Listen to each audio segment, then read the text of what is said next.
한줌 철학의 똑순이. 똑딱입니다. 안녕하세요. 오늘은 저희가 들레즈와 가타리의 천 개의 고원, 이 책에서 아주 흥미로운 개념이죠. 리좀에 대해서 좀 깊게 파고 들어볼까 합니다. 네, 리점. 이게 참 매력적인 개념이죠? 맞아요. 보통 우리가 생각하는 건 나무잖아요. 뿌리, 줄기, 가지 이렇게 딱 위계가 잡힌 구조. 근데 리좀은 그게 아니라 땅속에서 막 자유롭게 옆으로 뻗어나가는 뿌리줄기 같은 거라면서요? 네, 정확합니다. 그러니까 이 점은 그냥 식물학적인 어떤 비유? 여기서 그치는 게 아니고요. 모든 지점이 다른 모든 지점하고 잠재적으로 그냥 접속할 수 있는 그런 네트워크 모델을 말하는 거죠. 아, 잠재적으로 다 연결된다? 그렇죠. 그래서 천개의 고원 서두에서도 아주 강하게 얘기해요. 우리는 나무에 신물이 난다. 그리고 그것들 때문에 너무 많이 고통받았다. 이렇게 말하면서 기존의 그 수목적 사유, 그러니까 위계적인 사고방식에 대해 강한 어떤 도전장을 내미는 거죠. 와, 신물이 난다, 고통받았다. 표현이 정말 세네요. 그만큼 기존의 틀을 벗어나고 싶었다는 거겠죠. 바로 그겁니다. 그 나무 모델이 가진 한계, 그걸 넘어서려는 아주 중요한 시도인 셈이죠. 그럼 그 리좀이라는 걸 특징 짓는 핵심 원리들이 있을 것 같은데요. 첫 번째로 접속과 이질성의 원리, 이걸 꼽으셨는데 어떤 지점이든 다른 지점과 다 연결될 수 있다. 이게 좀 더 구체적으로 어떤 의미일까요? 정해진 경로가 없다는 거잖아요. 네. 그러니까 나무는 뿌리에서 나온 줄기가 정해진 방식으로 가지를 뻗잖아요. 그런데 리좀은 그런 게 없다는 거죠. 예를 들어서 잔디밭을 생각해보면 잔디 뿌리들이 땅속에서 서로 막 얽혀 있잖아요. 어디가 시작이고 끝인지 알 수 없게. 그런 식으로 어떤 특정한 지점이 전혀 성격이 다른 어떤 지점과도 불쑥 연결될 수 있다는 거예요. 예측 불가능하게. 근데 그렇게 아무거나 막 연결되면 너무 혼란스럽지 않을까요? 질서라는 게 아예 없어지는 건 아닌가 싶기도 하고요. 아주 좋은 질문이에요. 바로 그 지점에서 이제 다수성이라는 원리가 중요해집니다. 다수성, 멀티플리시티 말씀이시죠? 네, 맞습니다. 리좀은 단순히 여러 개의 요소들, 유니타스 물티플렉스라고 표현하는데 이것들의 합이 아니에요. 그보다는 그 자체로 고유한 다수성, 물티플리시타스를 이룬다는 거죠. 그게 좀 어렵네요. 단순히 여러 개가 모인 게 아니라 그 자체로 다수성이다. 네, 그 원문에 나오는 늑대무리 비유가 이걸 이해하는 데 도움이 될 수 있어요. 늑대들은 강도들이며 속도들이며 온도들이며 분해 불가능한 가변적 거리들이다. 이런 구절이 있거든요. 늑대가 속도가 온도다? 그렇죠. 이게 무슨 말이냐면 늑대 한 마리, 두 마리 이렇게 개체 수를 세는 게 중요한 게 아니라는 거예요. 그보다는 늑대 무리 전체가 만들어내는 어떤 움직임, 그 속도, 무리 내부의 어떤 긴장감, 관계망, 이런 것들이 있잖아요. 아, 개별 늑대가 아니라 무리 전체의 어떤 분위기나 에너지 같은 거요? 바로 그거예요. 그 들끓음, 그 관계와 강도의 반화 자체가 하나의 실체라는 거죠. 개별 요소의 합이 아니라요.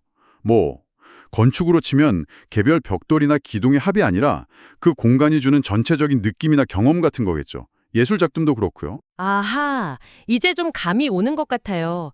개별 요소보다는 그 사이의 관계나 움직임, 그 전체적인 분위기에 주목하는 거군요. 되게 역동적인 느낌인데요. 맞습니다. 굉장히 역동적이고 유동적인 개념이죠. 그럼 다음 원리로 넘어가서 비기표적 단절의 원리라는 게 있던데요. 이건 또 뭔가요? 단절이면 보통 끊어지는 거니까 좀 부정적인 느낌인데 리좀에서는 이게 왜 중요한 원리가 되는 거죠? 리좀에서의 단절은 끝이 아니기 때문이에요. 오히려 새로운 시작, 새로운 연결의 가능성을 여는 계기가 되거든요. 새로운 시작이요? 단절이? 네. 나무는 가지가 부러지면 그 부분은 그냥 죽어버리잖아요. 그걸로 끝이죠. 그런데 땅속 줄기, 리좀은 어느 지점에서 딱 끊어져도 상관없어요. 다른 쪽으로 선을 이어서 계속 뻗어나갈 수 있거든요. 아, 그렇죠. 뿌리 줄기는 중간이 잘려도 옆에서 또 새 줄기가 나오기도 하니까요. 바로 그겁니다.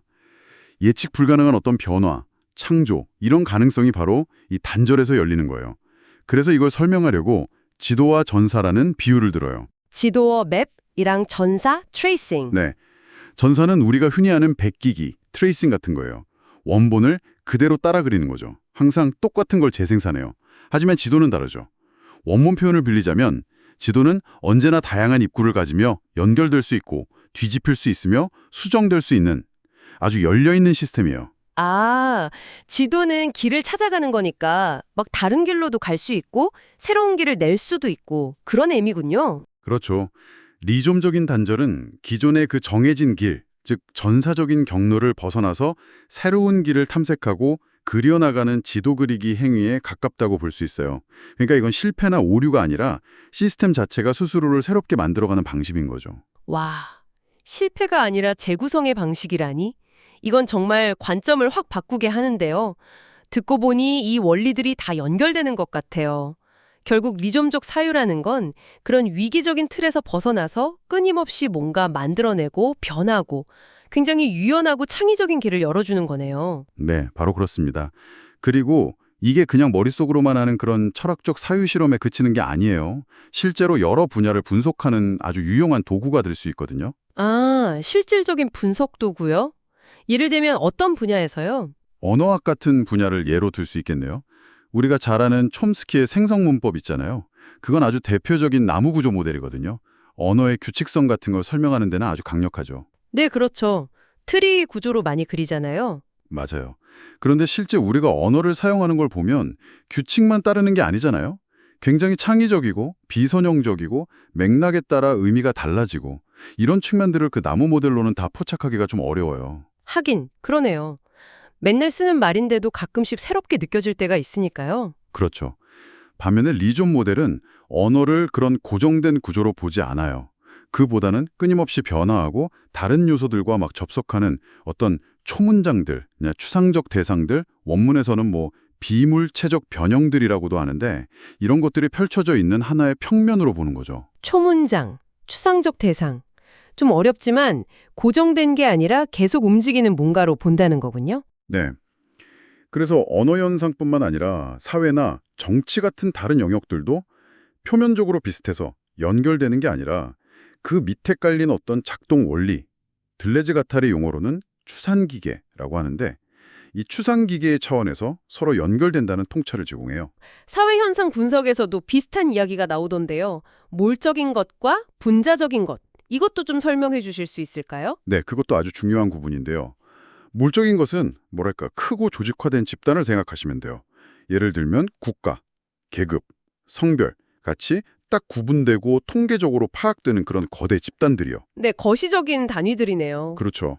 그런데 이 물적인 집단들 아래에는 혹은 그 틈새에는 아주 미시적이고 포착하기 어려운 흐름들이 있다는 거예요. 이게 분자적인 것인데요. 개인들의 어떤 미세한 욕망, 감정의 흐름, 아주 작은 관계 맺음 같은 것들이죠. 눈에 잘 안 보이지만 끊임없이 움직이는 것들. 맞습니다. 이 분자적인 것들이 끊임없이 운동하면서 사실은 그 거대한 몰적인 구조에 영향을 주고 또 변화를 만들어낸다는 거예요. 원문에서도 미세지각, 미세정동, 미세분절들이 상호작용한다고 표현하죠. 예를 들면 뭐가 있을까요? 거시적인 구조 아래 숨겨진 미시적인 흐름. 예를 들어 큰 시위나 혁명 같은 거대한 사회 변동, 물적인 것이 일어날 때 그 배경에는 사실 개개인들의 작은 불만, 소소한 연대, 정보의 공유 같은 눈에 잘 띄지 않는 분자적인 흐름들이 축적되고 서로 연결되면서 임계점을 넘어 폭발하는 거잖아요. 거시적인 구조만 봐서는 이런 동력을 놓치기 쉽죠. 아, 그러네요. 거대한 교통체증 같은 몰적인 현상 속에서도 사실 차 한 대 한 대, 분자적인 것이 어떻게 움직이느냐에 따라 전체 흐름이 계속 바뀌는 거랑 비슷하네요. 네, 아주 적절한 비유입니다. 리좀적 사유는 바로 이런 분자적인 것들의 미세한 움직임, 그 끊임없는 생성과 변화의 과정, 이걸 되기라고 부르는데 이 되기의 과정을 포착하는 데 아주 유용해요. 되기. 이것도 참 중요한 개념이죠. 단순히 A가 B로 딱 변하는 게 아니라면서요. 그렇죠.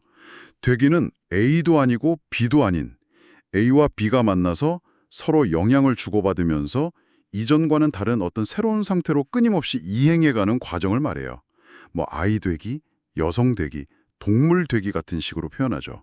정체성이 고정된 게 아니라 계속 생성되는 과정이라는 거예요. 그럼 이건 진화랑도 관련이 있을까요? 네, 아주 흥미로운 지점인데요. 들레즈와 가타리는 이걸 단순한 계통 발생적인 진화, 그러니까 A에서 B로 쭉 이어지는 그런 진화가 아니라고 봐요. 오히려 이질적인 개체군들 사이의 횡단적 소통을 통해 예측 불가능한 변화가 일어난다고 설명하죠. 이질적인 것들 사이에 횡단적 소통. 네, 예를 들어 어떤 난초와 벌이 서로 영향을 주고받으면서 공진화하는 것처럼 전혀 다른 종이나 계통에 속하는 존재들이 만나서 서로의 형질을 모방하거나 변형시키면서 예기치 못한 방식으로 함께 변화하는 거예요. 이걸 창조적인 퇴화, 인볼루션이라고 부르기도 해요.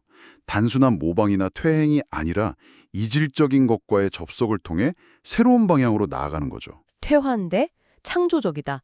이것도 참 역설적이면서 흥미롭네요. 그렇죠. 기존의 진화론적 관점과는 상당히 다른 시각을 제공합니다. 오늘 이렇게 리좀이라는 렌즈를 통해서 세상을 다시 보니까 정말 딱딱하게 굳어있던 생각의 틀 너머에 뭔가 되게 유연하고 창조적인 연결망 같은 게 보이는 기분이에요. 나무처럼 위계적으로 생각하는 게 아니라 이 뿌리줄기처럼 사유한다는 것. 이게 각자의 분야에서는 또 어떻게 다르게 다가올 수 있을까요? 네, 리좀은 어쩌면 우리가 생각하고 또 우리가 사는 이 세계가 작동하는 어떤 근본적인 방식 혹은 숨겨진 방식일지도 모르겠습니다. 단순히 대안적인 모델을 넘어서는 거죠. 근본적인 작동 방식일 수도 있다. 이 모든 논의가 결국 무엇을 의미할까? 각자 자신의 연구 분야나 혹은 창작 활동 아니면 그냥 일상의 삶 속에서 이 리좀적인 사유를 어떻게 한번 구체적으로 연결해보고 또 실천해볼 수 있을까요? 네. 우리 주변을 둘러싸고 있는 어쩌면 굉장히 견고해 보이는 그런 나무 같은 구조들 속에서 어떻게 하면 예상치 못했던 어떤 접속점을 찾아내고 또 새로운 흐름을 만들어내는 그런 자신만의 리좀을 한번 키워나가 볼 수 있을지 이런 고민을 해보는 건 어떨까 싶습니다. 오늘 저희 이야기가 흥미로우셨다면 좋아요 한번 눌러주세요. 정말 큰 힘이 됩니다.